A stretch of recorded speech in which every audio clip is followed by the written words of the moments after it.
You're listening to the Novel Universe Podcast, a monthly YA lit podcast hosted by Dawn Abram and Elise Martinez, YA librarians from the Chicagoland area. Each episode features reviews and rants on new and upcoming YA books. We are here to help you navigate your TBR pile, what's good, what's bad, and everything in between. I'm Elise, the rejecter of romance. And I'm Dawn, the criticizer of books. So turn up the volume, here we go.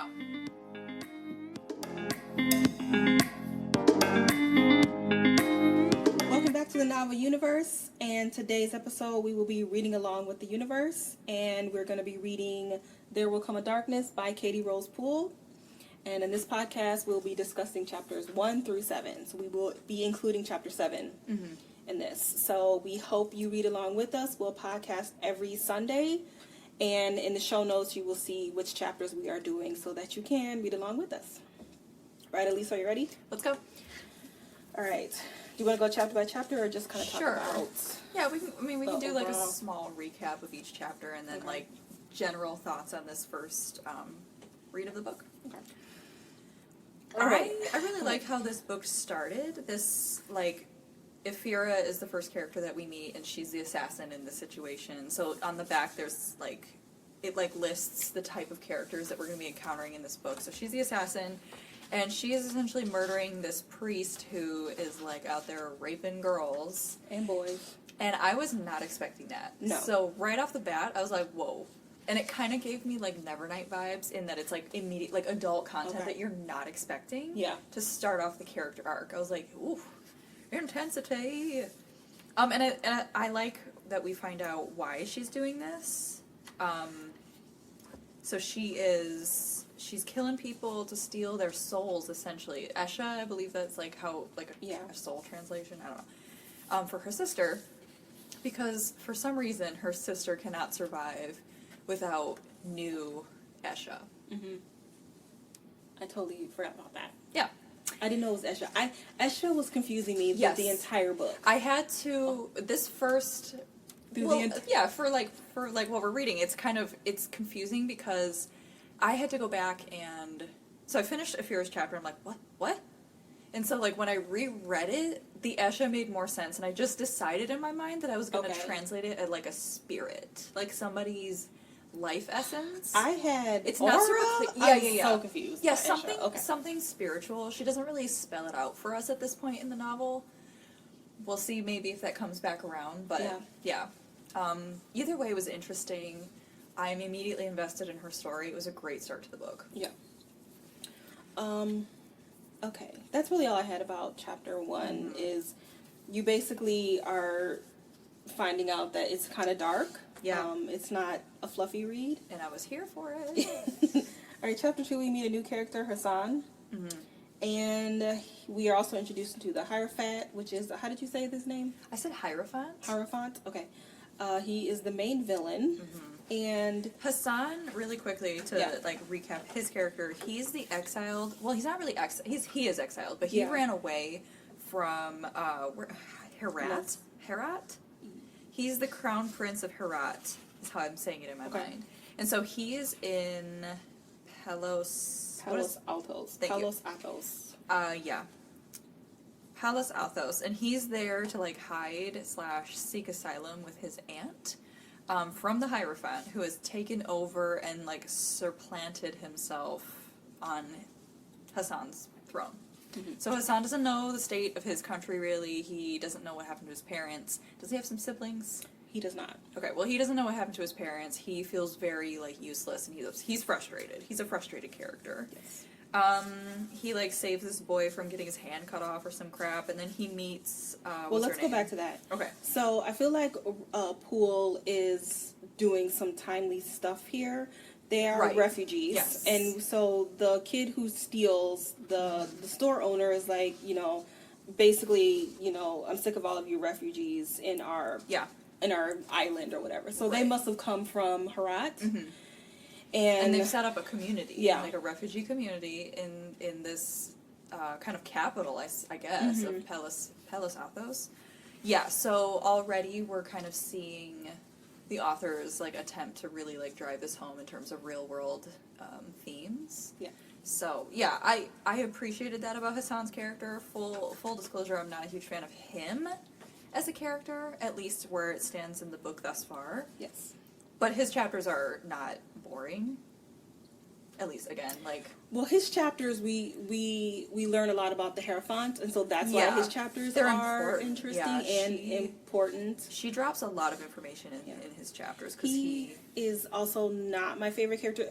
By chapter 7, we have met all the characters. Yes. So, he is also not my favorite simply because he has a familiar voice. Mm-hmm. He is an exiled prince. His parents, who are the king and queen, have died.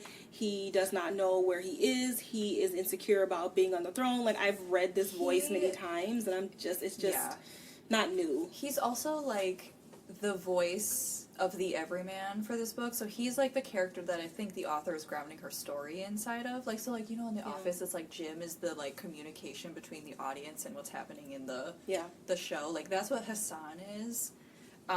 So for that reason, I feel like his voice has to be super approachable, but it's almost too approachable. Yeah. It's almost too, like, bring something else out here. However, there is a character in his chapters who I don't think we meet her in chapter 2 yet. We do. Kefra? Yes, we do. Yeah, we do. Khepri, yeah. I finished his chapter and I immediately started scrolling through to see where her chapters were. No, she doesn't get them. When I did not see her name, I was like, damn. All right. Yep. Yeah. So in this chapter, we also get more information about this world. Mm-hmm. So we have graced, or people who have magic, versus the not graced, and the Hierophant is basically... Does he start to talk about, or is that a different chapter? Yeah, he hears a lot of information from Khepri and the other woman that he encounters in this refugee village, and he kind of gets a clearer picture of what's happening in Herat, because before his aunt was not passing any information along to him. No. So he was completely in the dark, and that was what was adding to his frustration. We also find out that Hassan is not graced. Right. He's 16. Yeah. So technically, according to the magical laws in this particular universe, he could still receive his grace within the next year, because after age 17, it's like, you're done, you're not graced. Mm-hmm. So he kind of has one more year to go, and a lot of the story seems to be hinging off of this fact. So we'll see what happens with that. But that's another important point to note. Yeah. So it's pretty clear that if you're not graced, you're not as special. And as far as this world is concerned. But it depends on who you ask, because we learn in his chapters, we learn that the Hierophant is not graced. Or, well, we don't know that exactly. Right, we don't know that actually. But he has a conflict with them. He is trying to eradicate them and persuade the world that being graced is evil, and that, yeah. So if we go by the Harry Potter... Right. Voldemort was a half Muggle, but he hated Muggles. Right. It could be the same thing with this guy. The second I said that, I was like, this guy probably is graced. Probably. Right. Okay. Anything else on chapter 2 for you? No. All right. Chapter 3 focuses on Anton, who is graced. He has the grace of sight, so he can, let's see, he's got the grace of sight, yeah. He senses and locates living beings, and he wields it by scrying. So, I find his grace really interesting, and I find his character really interesting. He is reclusive. Understand. Okay, so he can locate living beings. Whoop-de-doo. What's great about it? I don't know. That just seems not it serves exciting. a huge purpose. We have two governmental institutions based off of that right there. The FBI and the CIA. Are you kidding me? So I'm seeing it, I'm thinking of it literally. No. Okay. Yeah. I'm sure he can see them in his mind's eye. And then, expand to see, here's how they got there, therefore, here's where they are. She doesn't really explain it as of yet. My bad. No, but we do know that he is important. Yes. He's immediately we know he's important, yeah. And we know he's important because he is a reluctant hero. Mm-hmm. So we get the sense right away that he is not wanting to accept his destiny. We don't exactly know what that is by the end of, chapter 7. However, it's clear that something big is going to happen with this guy. Yeah, he is afraid of it. Mm-hmm. Something has happened in his past. He is running away. Somebody's trying to find him. We don't know. Yeah. which I find interesting because the author Poole has set up a mystery, and so you're interested in what is his deal. And this book will be a great book if the pacing is good. So if we get little clues along the way, it's great. If she makes us wait until the very end, Or I reveals could just too give soon. up. Yeah. Yeah. So it's gonna Yeah. be boring. As of right now, his character is the most interesting to me. He's working for Mrs. Tapan? Probably Or the Tapan. nameless woman. We don't know her real name. Yeah, that's not her real name. But he works for her. He finds things and people for her. So he's kind of, he's just like on the black market, I guess, if you want to say that. But yeah, she tried to train him to tap into his full potential, but then something spooked him. whenever so he now does, gets he nightmares. sees the past that he's trying to forget about. Yeah. So that's why, again, he doesn't want to confront his destiny. Yeah. All right. One thing about this chapter, it starts off with Stephanos, and he is basically spouting what the witnesses, who are the Hierophant's followers, are trying to basically do to other people, turn them against the graced. Make them suspicious of Yes. them, distrustful. Yeah. Right. And I mean, in the climate that we're living in with Trump and brown people, it's like he's calling them I mean, just bad everything. rays and just everything. It's crazy. What is the word he uses all the time? Invaders, they're drug dealers. It's like planting this seed of They're these are stealing other. from me. They're awful. Right. They're not like us. And now the witnesses or Trump followers. I don't want to say that. If you're a Trump follower or a Trump voter, I apologize. No, but she's sycophants. It's like she's not making right for the sake of being yeah, I'm just using it as an example. Somebody I could also dictator. use Hitler as Right, an example as right, well right. in the Nazis. She's just trying to get people to recognize when privilege and power are being abused. Yes. Right. And I think she does it effectively Yeah, she here. does. All right, anything else about Anton? I will mention, I could actually save this for the next chapter, but I'm not. Okay, so when I read books and it's fantasy, I read a lot of fantasy, I try to orientate myself with the world and the time period. Obviously, this is fantasy, so there is no time period, but location as well. And so what I picked up pretty quickly is that names are associated with region. And so we have Hassan, who is essentially it's essentially a Middle Eastern name, but then we have Stephanos and Anton, which is Mediterranean, and Ifira and Baru are dark skinned, which we assume they're African. So it's like I don't know what world she's created, but it's a homogenized world of different races, which I think is pretty good. I mean, I've never read anything like that. It's like it's either set in Greece. But it's not set in Greece because then we have Hassan, who is the ruler, essentially, who is... I took, Pelos Athos to be, a Greco-Roman type civilization. Well, we know that Ifira and Baru are not from there because they travel from Medea or something, so they came here from a different place. Hassan is So then is over... Hector also dark-skinned? Well, Navarro is a Hispanic name. It's like, where the hell did he come from? However, if you think of Morocco, technically it's in Africa, but it has a lot of Spanish and Arab influence. So maybe that's kind of what she's going for. But it's African. Maybe. Well, where does Anton and Stephanos come from? Anton is Greco-Roman. I would assume that's Italian or some kind of. Anton actually isn't that Eastern European? Anton? I don't know, but his friend, his name is Stephanos. Stephanos is flat out Greek. Cosmos, or whatever her name is. Isn't there another city called Hieromykos? That's Greek. Yeah. Dude. Yeah. So there's just a lot.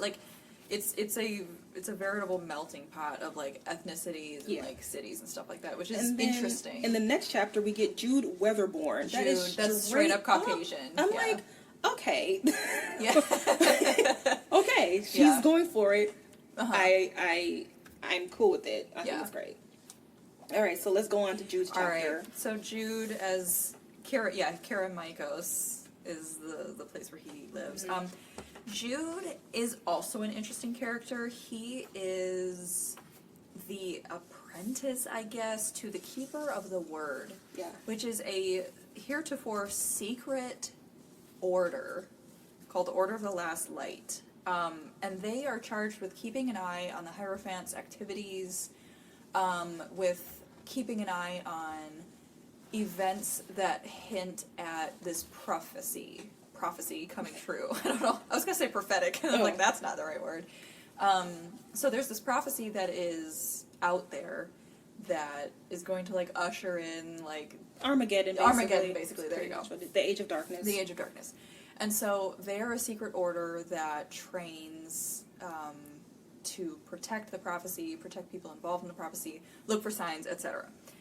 So obviously, since the Hierophant is a major like part of the story, they know he's somehow involved, but they're looking for the prophet, this person that's going to like help usher in hope and hopefully defeat the threat. And so Jude is about to become the keeper. So he is set to take over for his father, and he's not doubtful, but he reminds me of the main character Noah from The Giver. I like that book. he has all the information, and yet he still doesn't know what the truth is. And I find that very compelling. I loved The Giver because Noah is one of the best like internal like monologue characters that I've ever read, and he gives me very much that vibe. I got that his reluctance is he cannot. If you become the keeper, that is it for you. Yep. You may not marry, you may not Right. bear children unless... And that's how it is in Yeah. The Giver. Okay. If you become the giver, you have no wife, you have no children, you are stuck looking at this information and keeping that information essentially to yourself. Yeah. As far as it goes where you, like, organize things. But, yeah, and it's clear right away that he's... Well, let me say, he seems to be questioning... I forgot what I thought it was going to be. Damn it. I'm sorry. Well, he is questioning things. But I mean, it's okay. So I remember. So it's kind of like a clergyman where they're like, my Right. calling. I received the calling, and because he has fallen in love, he's doubting whether he has received the calling and if he is Right. worthy. And he's kind of like, if I really was supposed to be in this position, I wouldn't be feeling these things. Yeah. Yeah, so is that a spoiler? No, we know No? immediately. But like, is They it a say spoiler who it is? No, because Hector is Okay. in the chapter. So yeah, so he's in love with his friend and fellow paladin like guard Hector, and Jude is responsible for not only officially accepting the role of the keeper in this ceremony that's coming up in a few chapters, but he also has to choose his own like fellow guards, and he chooses like 7 or something like that. 6 or 7, something like that. And of course he chooses Hector, which probably wasn't the best choice, but like, you know, what? We don't know he chooses Hector yet. It's not in 7 chapter. I mean, we've But read I mean, ahead. yeah, but, the dad pretty much is like. I mean, Hector came back, and he's like, "Yay, Hector!" Yeah. Yay, Hector! That's true. So yeah, this chapter is mostly just kind of them discussing their future and Yeah, I mean, this chapter is pretty important because we learn about the 2 how do you say that? Harbingers. Harbingers. The deceiver ensnares the world, which is the Hierophant, and then the death's pale hand, the wicked fall. Yeah. To the death's pale hand, which is Ephyra. And we don't know what the third one is, but when that third one comes, the Armageddon's coming. The Age of Darkness is coming. And the other thing I wanted to say is we learned that Hector is an orphan. He's a ward. And I think Jude is my favorite character. Jude is a great character. Because of his confliction, he doesn't, he's in love with Hector. We don't know at this point how Hector feels about him. As of right now, it seems like they're just friends. He is bound by duty. He can have an heir. But this is what's really messed up about this is that he was only conceived for this purpose. Yeah. I mean, that's huge. That's huge to live up to. But he still has a choice, though. He will have to procreate to create his next heir, too. Which means a woman has to be involved, and it can't be Hector. Obviously.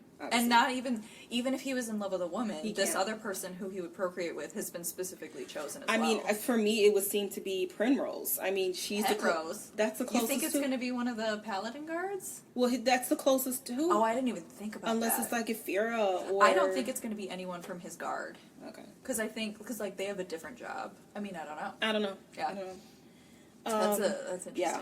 Forbidden love is always always interesting. I am so not really I am not Jude. opposed to that trope. No. Because that's real life. Like that's yeah. Alright, so Jude is a very good character. I'm interested in him. That sounded weird. I'm interested in his chapters. Go back to one more thing. Okay, so at the end of his chapter 4, his father says we found the prophet. Yeah. So that's a big deal. Who do we think the prophet is? Because in the book, she makes it seem like we don't know. Yeah, like it's not one of the characters that is listed. Well, no, it is, but we don't know which one it is. We don't know if it's the prince, the ruthless killer, the faithful leader. Well, he can't be the prophet and the keeper. I don't think so. The gambler, the dying girl. One of them or all of them could break the world. Will it be savior or destroyer? So we don't know who the prophet is.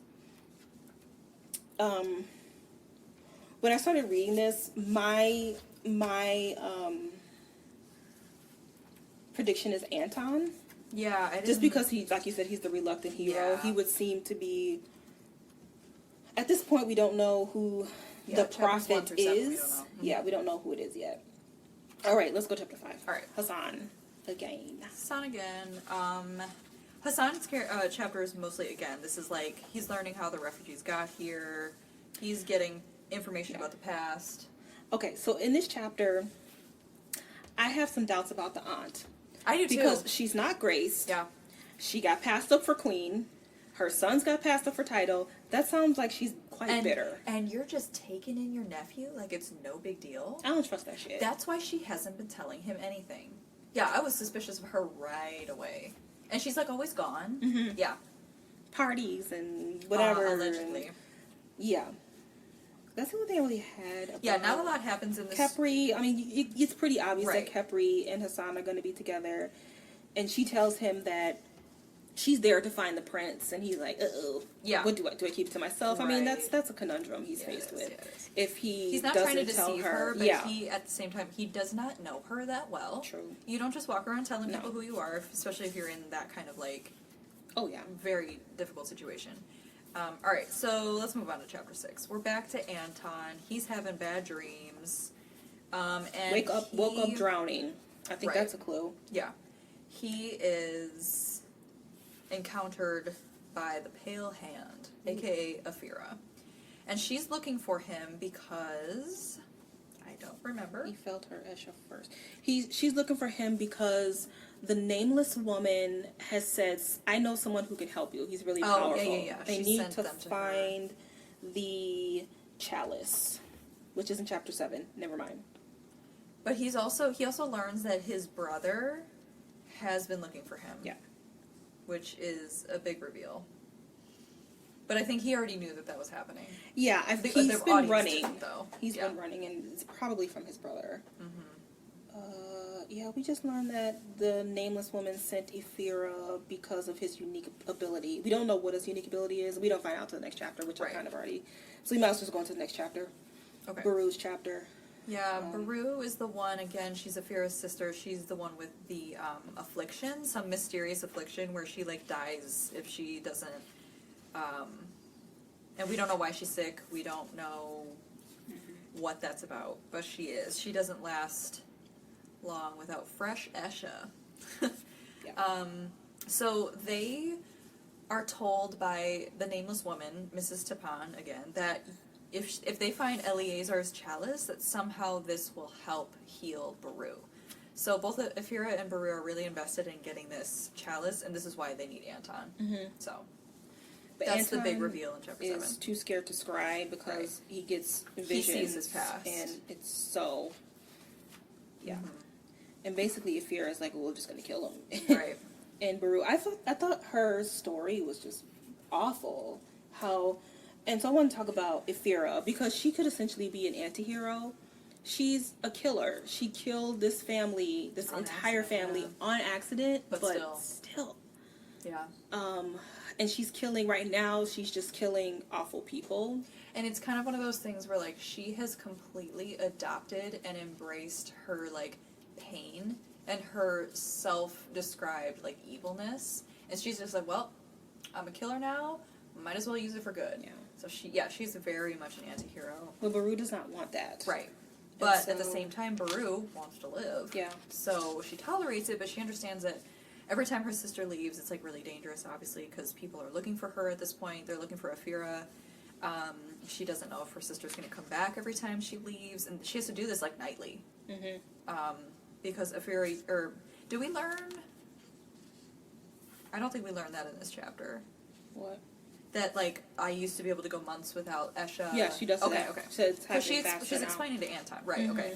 So she, like, gets sick again within a couple days, or a couple weeks or something, if she doesn't get Esha. So, yeah.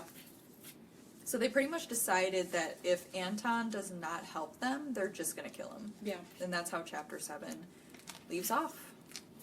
All right. So I like the world a lot. I do so too. far, there have been a couple of info dumps, but I Nothing can get that past bothered it. me. Yeah. The whole, you know what? We didn't talk about it, and I don't know how important this is. The whole Necromancer King, what the hell? That just came out of nowhere. Yeah, it was in Beru's chapter, and she's like, you know what the Necromancer guy is? Let me find it. Like, why is she telling them the story? The Necromancer Wars. What page is that? It's 91. And it's about, he is the person with the chalice, or he used the chalice to raise the dead as an army to take over the kingdom of Herat. I mean, is that just history as to why the cup's important? Yeah, I mean, they need the cup because it enhanced his power. What did the cup do? He drew It power brought from people the back chalice. from the dead. Oh, wait, no. He did. And then some of the necromancer people... The power, he drew his power from Eleazar's chalice. And yeah, the chalice itself was used to raise the dead. Mm-hmm. Yeah, so that's important. I feel like that's... Otherwise, why would she just drop that in there? So I wonder if the Hierophant is one of the people that was raised from the dead. Do you think he's dead? I think he is dead. Where did he come from? We don't know. Right. We have no idea where this guy came from. Right. He just, like, popped up in the story. That's the guess I'm gonna throw out there. That's your theory? That's my theory. I don't like to make theories, but it just popped in my head and it felt right, so I'm running with it. If I'm wrong, I'm wrong. I do if like I'm right, to make I'm right. theories. I don't want to set myself up for disappointment. Yeah. Well, I'd like to make theories. Okay, so there's a difference between a theory and a prediction. Okay. A prediction is if I feel like the book is full of tropes and I could just like predict this is going to happen. That's very true. Whereas a theory, the author has dropped in some hints for you to try and come up with your own theory. So, I mean, the fact that she brought that in there, that could be a theory that the Hierophant is dead. And okay. Yeah. So, okay, that's good. So far, I really like the book a lot. The pacing's pretty good. I like the characters. Yeah. It is told in third person, thank God. I like alternating POVs. A lot of people don't. No, but I love it. do.